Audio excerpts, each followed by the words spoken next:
thank God that the people are back, the ones who are alive. But let me ask, what happened to the ones that died? The ones that the bandits killed at the point of that operation. They're telling us they called them to release the people that went to worship from Kwara State, and they release them. Why would they call them to release the kids? Hi guys, welcome back to Fresh Talk Media. Mr. Clem is with us to discuss something really interesting, which all of you will be happy to listen to. Mr. Clem, happy to have you around. Thank you for being with us in the studio for some time now. Thank you for having me. So without wasting any much of our viewers' time, you heard the recent abduction of members that actually went to church to pray, and they were abducted right inside the church. Aside that, another one happened in St. Mary's Catholic School in Niger State. Like, all this happened within a very short period of time.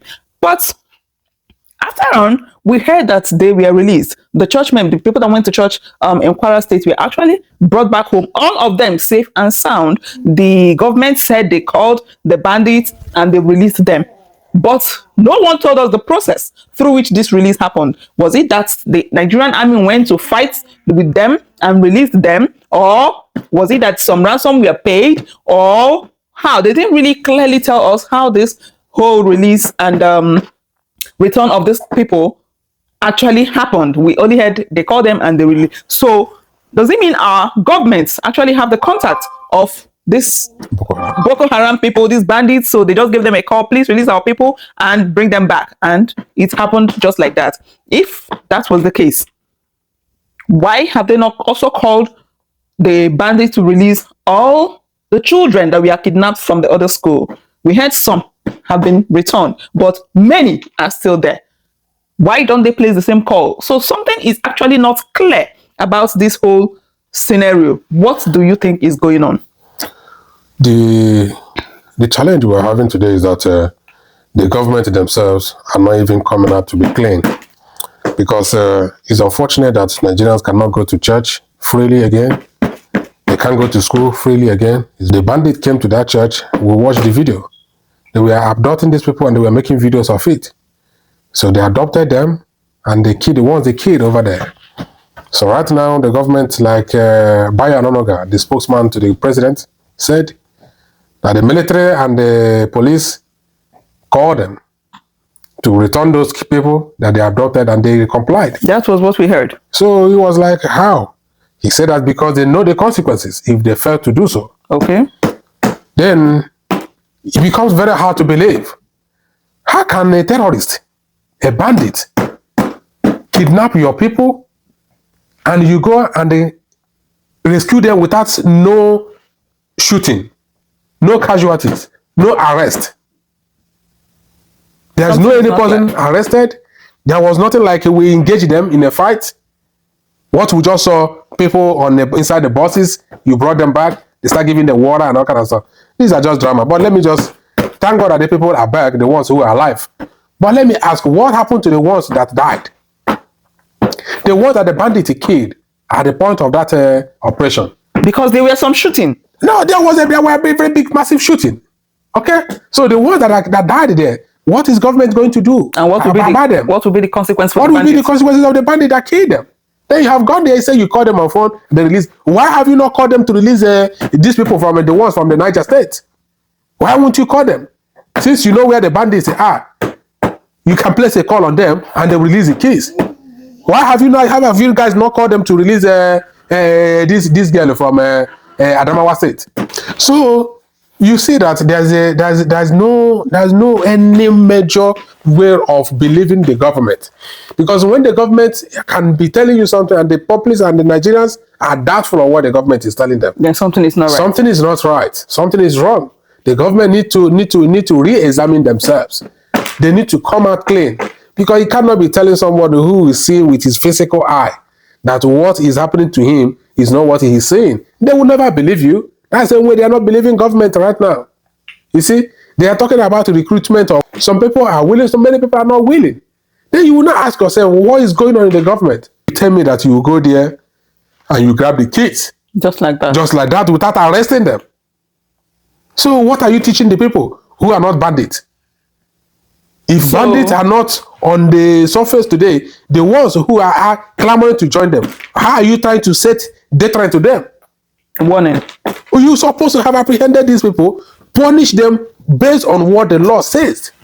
Then any other person who want to join them will withdraw.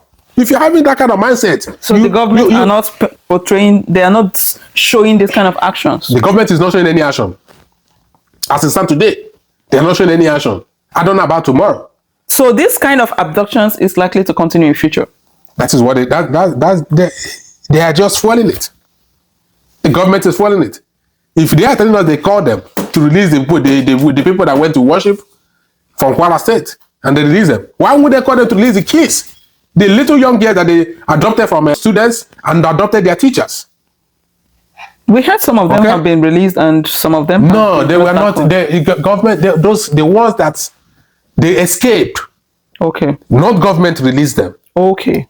They escaped on their own. They escaped. They escaped on their own. The number are still with them, with the bandits inside bush. Why won't you give them a call and release them? Or take the fight to them? I don't even understand. If what it takes is just to give a call. Yeah, if it is what it takes is just to give a call. Like a biological we made us to understand. The government, our officers just called them to return those people, and they did. Just ask him how manage. He said yes, because they know the consequences if they fail to do so. Why not call these people? Let them release the little kids that went to school. So in essence, Mr. Clem, you're trying to say that our government is not being sincere to us. The government is compromising the security of Nigerians. So the reason is what I don't know. Maybe politically, if you watch, they have been doing as if nothing is going on, nothing is happening in Nigeria until President Donald Trump started talking about this. All this while the government has been doing as if nothing is happening in Nigeria, everything is calm, everything is okay. Adoption has been going on, bandit has been setting communities on fire, adopting people, the government never cared. Until Donald Trump started tweeting about Nigerian issue. Immediately Donald Trump started calling out the Nigerian government. That was when President Tinubu's government sit up. Since then till now, government has been on their toes. And it looks like our government is just trying to act as if they are doing something. Because we are not seeing any action. That's exactly what they are doing. Because I'm talking to you, the bandits are still carrying out operations. They are still carrying out operations. You think the other one that happened, the other was in Edo State. This man said that him and his wife, they had only 7 million or something like that. But they said refuse. They refuse and start continuing demanding for the huge amount of money. They make a video pointing gun at the woman, pointing gun at her husband. Honestly, it's unfortunate. It's really turning. Very unfortunate. It's turning so bad, and we are just hoping God will have mercy on Nigerians and save us from this complicated issue, because to me it is complicated, very, very. We don't know what our government is doing. The government is not being sincere and open to tell us the real issues facing Nigerian security system. Thank you so much, guys, for watching. What do you think? What are your thoughts? Drop them in the comment section. What do you think the government is doing? Are they being fair? Are they being sincere to us as Nigerians? What should the government do to help eradicate these security challenges facing Nigeria in this point and time in age? Like this video if you haven't. Share to your friends. Subscribe to this channel. See you again in our next one. Bye for now.